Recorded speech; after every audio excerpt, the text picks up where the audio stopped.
నెలకు 4-5 వేల కోట్లు, 27 నెలల కాలంలో ఏకంగా 2,50,000 కోట్లు. ఇది అక్షరాల రేవంత్ రెడ్డి సర్కారు ఇప్పటి వరకు చేసిన అప్పు. అయితే ప్రతిపక్షంలో ఉన్నప్పుడు అప్పు ముప్పని శ్రీరంగ నీతులు చెప్పిన ఈ మనిషే గద్దెనెక్కిన తర్వాత రికార్డు స్థాయిలో అప్పులు చేస్తూ ఏమైనా ప్రజలకు మేలు చేస్తున్నాడా అంటే అది లేదు. ఒక్క క్యాపిటల్ ఎక్స్‌పెండిచర్ లేదు. సంక్షేమ పథకాలు అటకెక్కుతున్నాయి. అయితే ఎన్నికల హామీలు తుంగలో తొక్కేస్తున్నారు. చేసిన అప్పంతా ఏమవుతున్నది? ఎవరి బొక్కసాలు నిండుతున్నాయి? రాష్ట్రం ఆర్థిక సంక్షేమం దిశగా ఎందుకు పయనిస్తోంది? రాష్ట్ర ఖజానా ఎందుకు కుదేలవుతోంది? 2025 నుంచి 26 ఆర్థిక సంవత్సరం బడ్జెట్లో వేసిన అంచనాలను అందుకోవడంలో కాంగ్రెస్ ప్రభుత్వం ఎందుకు విఫలమవుతోంది? కాగ్ జనవరి నివేదిక గణాంకాలు ఏం చెప్తున్నాయి? Let's watch the story.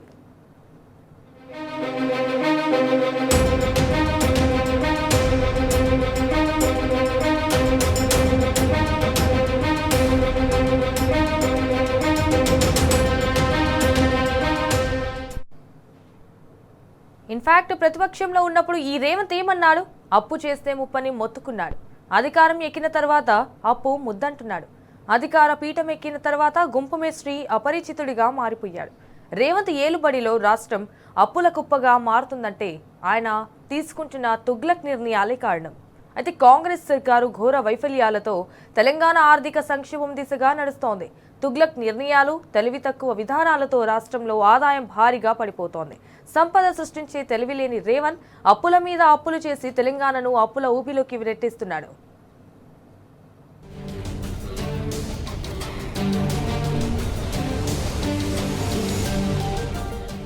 అప్పులు ఆకాశానికి, ఆదాయం పాతాళానికి.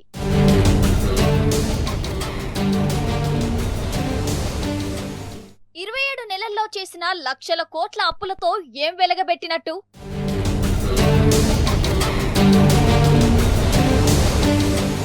ఖజానాపై నెలకు 10,000 కోట్ల భారమా?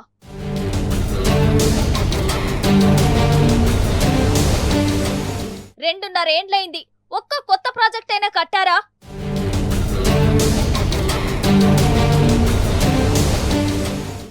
అభివృద్ధి ఎందుకు ఆగింది? సంక్షేమం ఎటుపోయింది?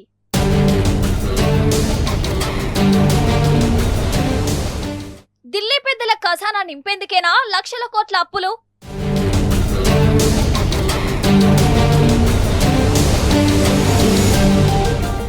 అసలు అప్పుల గురించి మాట్లాడే అర్హత కాంగ్రెస్ కు ఉందా?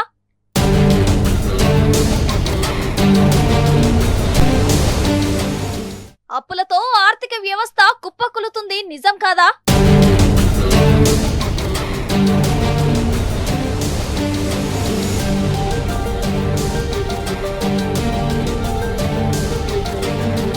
కాగ్ నివేదికలో దిమ్మ తిరిగే నిజాలు వెలుగు చూశాయి.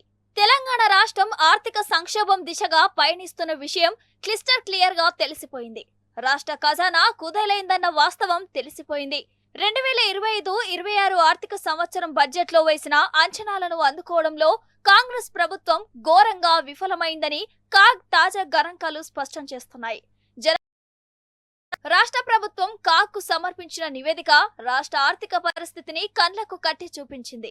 ఈ ఆర్థిక సంవత్సరం ముగియడానికి మరో 40 రోజుల సమయం కూడా లేని వేళలో రాష్ట్ర ఆర్థిక పరిస్థితి అత్యంత దయనీయంగా మారిందని నివేదిక తేటతెల్లం చేసింది.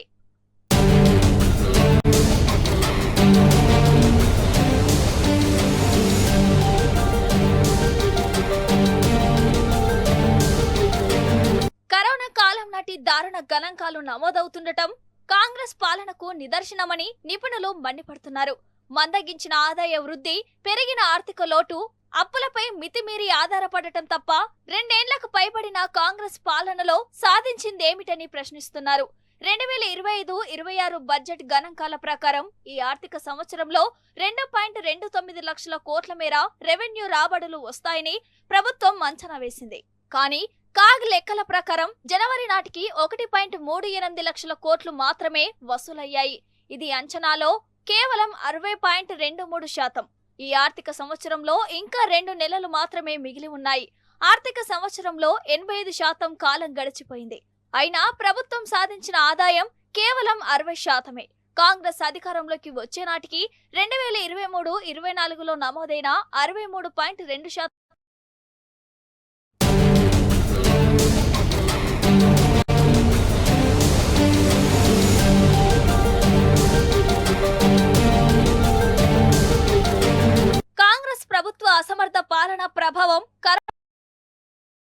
పడిందని చెప్పడానికి కాగ్ నివేదికలే నిదర్శనం. గత 5 ఏళ్ల రెవెన్యూ రాబడులను చూస్తే 2021-22 ఆర్థిక సంవత్సరంలో మాత్రమే జనవరి నాటికి అత్యల్పంగా 55.80% ఖజానాకు చేరింది. ఆ ఏడాది కోవిడ్ ప్రభావంతో రాబడి తగ్గింది. ఆ తర్వాత కాంగ్రెస్ పాలనలోనే మళ్లీ రాబడులు పడిపోయాయి.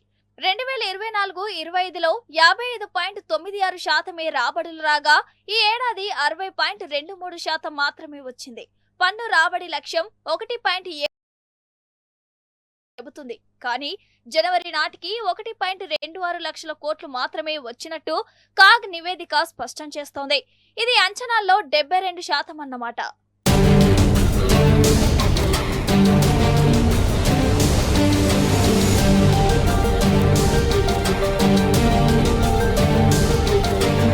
కేసీఆర్ ప్రభుత్వ హయాంలో రాష్ట్ర సొంత పన్నుల రాబడి ఏటికేడు రాకెట్ వేగంతో వృద్ధి సాధించింది. 2021-22లో బడ్జెట్ అంచనాల్లో జనవరి నాటికి ట్యాక్స్ రెవెన్యూ 79.87%, అలాగే 2022-23 2023-24లో 72.42% వసూలైంది. కానీ కాంగ్రెస్ పాలనలో పన్నుల రాబడి భారీగా తగ్గిపోయింది. గడిచిన 2 ఏళ్ల గణాంకాలే ఇందుకు ప్రత్యక్ష నిదర్శనం. 2024-25లో 68.60%, 2025-26లో 72.04% మాత్రమే నమోదైందని కాగ్ నివేదికలు చెబుతుండటమే ఇందుకు నిలువెత్తు సాక్ష్యం. ఇక జనవరి నాటికి పన్నేతర ఆదాయం 24.87% వచ్చింది. కేంద్రం నుంచి అందే గ్రాంట్లు కూడా కేవలం 18.49% వద్దే నిలిచిపోయాయి. జీఎస్టీ ఆదాయం 73.15% వసూళ్లతో కొంత ఊరటనిచ్చింది. ఎక్సైజ్ సుంకం 69%, స్టాంపులు రిజిస్ట్రేషన్ల ఆదాయం 64.68%తో లక్ష్యానికి ఆమడ దూరంలోనే ఉన్నాయి.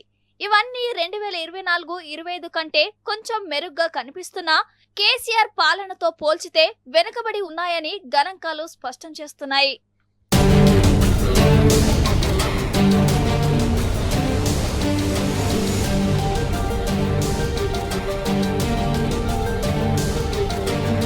అటు కాగ్ నివేదికపై ఆర్థిక రంగ నిపుణుడు పాపారావు క్లారిటీ ఇచ్చారు. రాష్ట్ర ప్రభుత్వం ఇచ్చిన లెక్కలనే కాగ్ ఇస్తుందని, అంటే ఆర్థిక పరిస్థితి బాగోలేదని ప్రభుత్వమే ఒప్పుకున్నట్టే కదా అని ప్రశ్నించారు. గత బడ్జెట్లో 2.29 లక్షల కోట్ల ఆదాయం వస్తుందని చెప్పిన ప్రభుత్వం 1.39 లక్షల కోట్లు మాత్రమే సమకూర్చుకుందన్నారు. 1,00,000 కోట్ల లోటును ఈ 40 రోజుల్లో ఎలా సంపాదిస్తారని ప్రశ్నించారు. ఈ 3 ఏళ్లలో అప్పుల నుంచి రేవంత్ సర్కారు బయటపడటం కష్టమేనంటున్న ఆర్థిక రంగ నిపుణుడు పాపారావుతో మా ప్రతినిధి కిరణ్ ఫేస్ టు ఫేస్. రాష్ట్రంలో తీవ్ర ఆర్థిక సంక్షోభం నెలకొంది. ఇటీవల జనవరిలో విడుదల చేసినటువంటి కాగ్ నివేదిక ప్రకారం పూర్తిగా రాష్ట్రం అప్పుల ఊబిలో కూరుకుపోతుందంటూ కూడా కాగ్ నివేదిక వెల్లడించింది.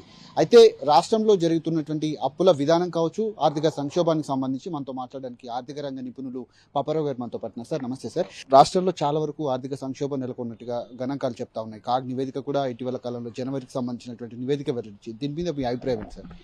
కాగ్ నివేదిక అంటే అది ప్రభుత్వం ఇచ్చిన గణాంకాల ఆధారంగానే కాగ్ నివేదిక తయారు చేస్తుంది. అంటే తెలంగాణలో ప్రస్తుతం ఉన్న ప్రభుత్వం ఇచ్చిన గణాంకాలే కాగ్ తయారు చేసినటువంటి రిపోర్ట్కి బేస్, అది పునాది.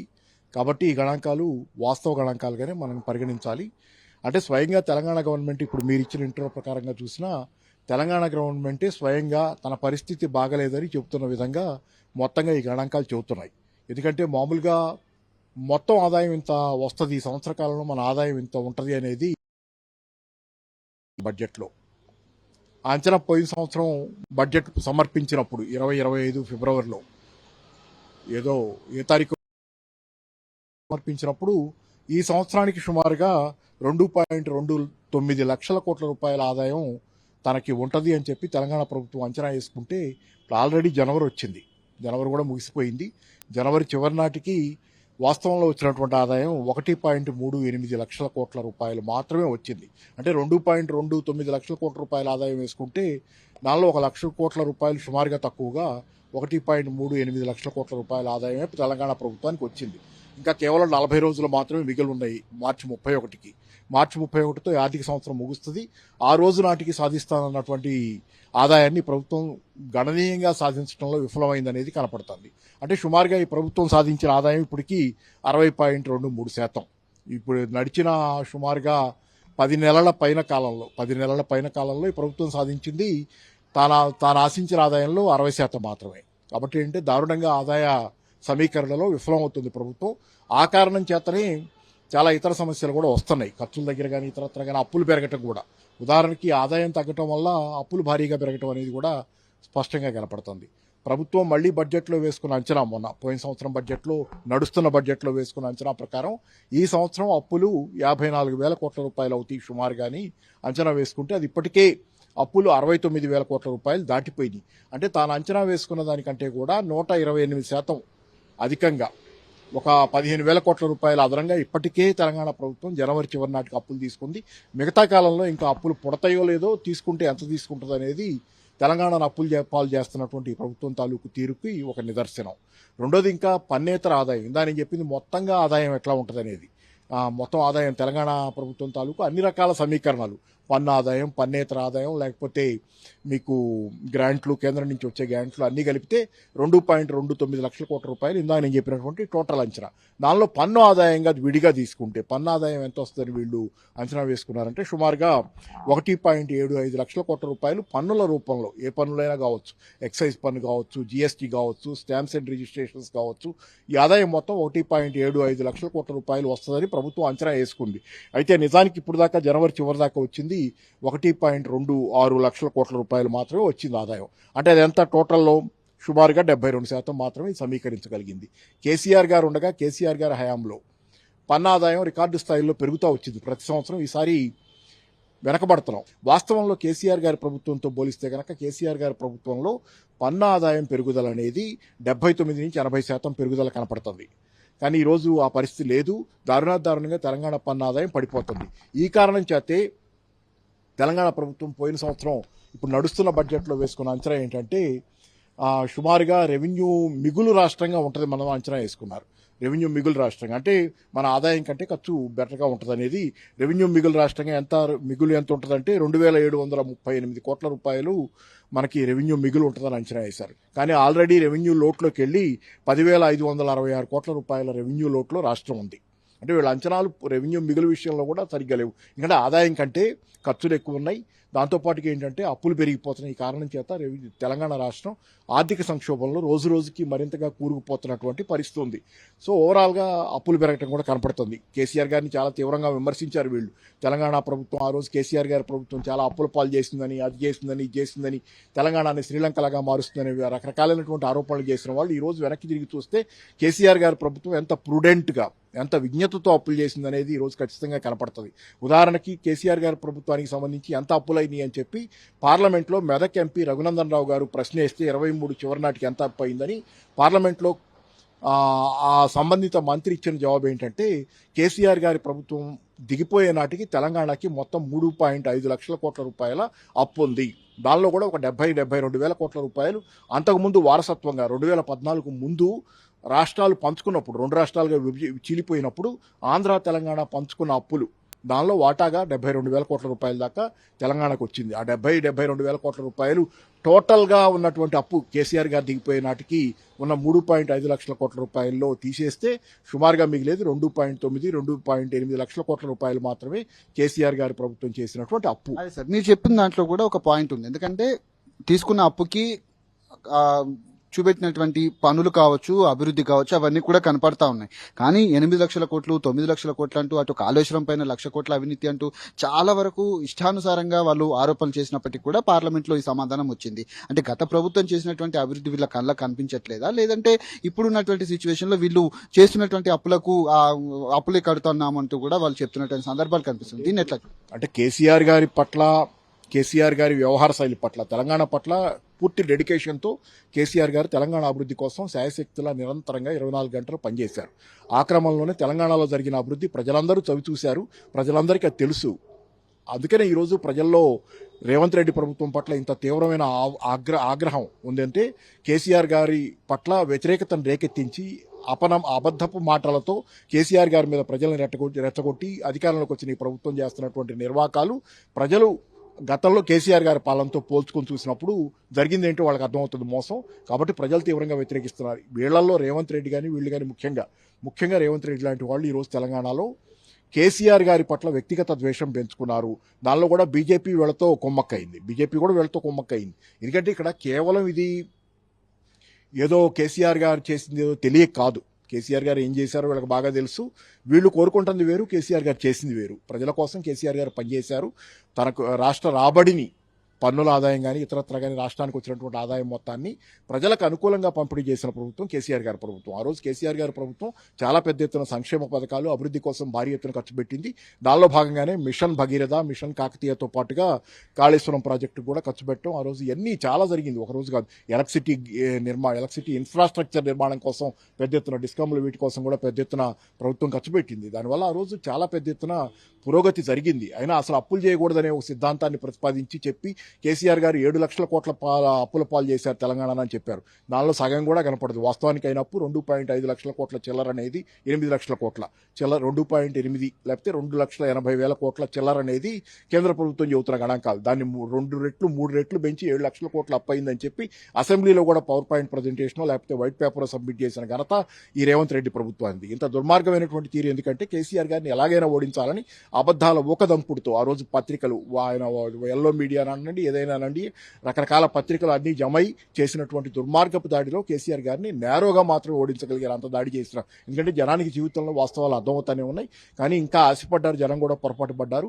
ఏంటంటే ఇంకా మెరుగైన ఫలితాలను ఇస్తాను, లేకపోతే రైతు బంధువు 10,000 అయితే నేను 15,000 ఇస్తాను, లేకపోతే ఇంకోటి ఎక్కువ ఇస్తాను, పెన్షన్లు 4,000 ఇస్తాను, మహిళలకు 2,500 ఇస్తాను, ఉచిత బస్సు ఇస్తాను, ఇన్ని ఇంకా 1,20,420 హామీలు ఇచ్చి ప్రజల్ని ఆశపెట్టి అరచేతిలో వైకుంఠం చూపించి ఆఖరికి ముంచినటువంటి ఘనత ఈ ప్రభుత్వాన్ని.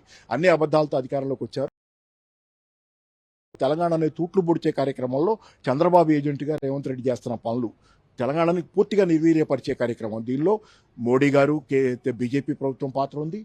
అటు పక్కన పరోక్షంగా చంద్రబాబు ఆడిస్తున్న నాటకం ఉంది. రేవంత్ రెడ్డి ఆడుతున్నటువంటి పాత్ర, పోషిస్తున్న పాత్ర ఉంది. వీళ్ళందరూ కలిసి తెలంగాణని ఈరోజు సర్వనాశనం చేసే కార్యక్రమంలో ఎలా ఉన్నదో తెలంగాణను అలా అట్టిపెట్టిన రేవంత్ రెడ్డి ప్రభుత్వం ఏమాత్రం పనిచేయకపోయినా తెలంగాణ బాగుండేది.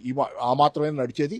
పని చేసే పేరుతో తెలంగాణని విధ్వంసం చేస్తున్నారు. ఉదాహరణకి ఇవాళ కళ్ల ముందు తక్షణం కనపడుతున్న ఉదాహరణ హైదరాబాద్ నగరాన్ని, జీహెచ్ఎంసీని 3 ముక్కలు చేయటం. అంటే తెలంగాణ స్వప్నాన్ని, తెలంగాణ ఆదాయ కేంద్రాన్ని గుండెకాయని దెబ్బతీసే ప్రయత్నం ఈరోజు హైదరాబాద్ నగరం మీద దాడి చేస్తున్నారు. అలాగే గతంలో కాళేశ్వరం పడవ పెట్టి మేడిగడ్డ బ్యారేజీ తాలూకు 1-2 పిల్లర్లు కుంగిని అనే పేరు మీద కాళేశ్వరం పనికిరాదని అబద్దాలాడి దాన్ని పడవ పెట్టి ఎన్నో వేల ఎకరాలు, లక్షల ఎకరాల్లో నీళ్లు అందకుండా చేసి రైతులు నష్టపోయేటట్లు చేసినటువంటి ప్రభుత్వం ఇది. ఆ నీళ్లు ప్రాణహిత నీళ్లు వాస్తవానికి ఇక్కడ రైతులు వాడుకోవాల్సి ఆ ప్రవాహంలో మేడిగడ్డలోను లేకపోతే కాళేశ్వరంలో నిలవబెట్టకపోవటం వల్ల ఆంధ్రాకి వెళ్ళటం, అక్కడ వాళ్ళు ఉపయోగపెట్టుకోగలగటం. కృష్ణానది జలాల్లోనే మనం చూసాం. వాడుకునే హక్కు ఉన్నటువంటి దానికంటే కూడా ఎక్కువగా ఆంధ్రప్రదేశ్ ప్రభుత్వం ఈరోజు వాడుకోవటం.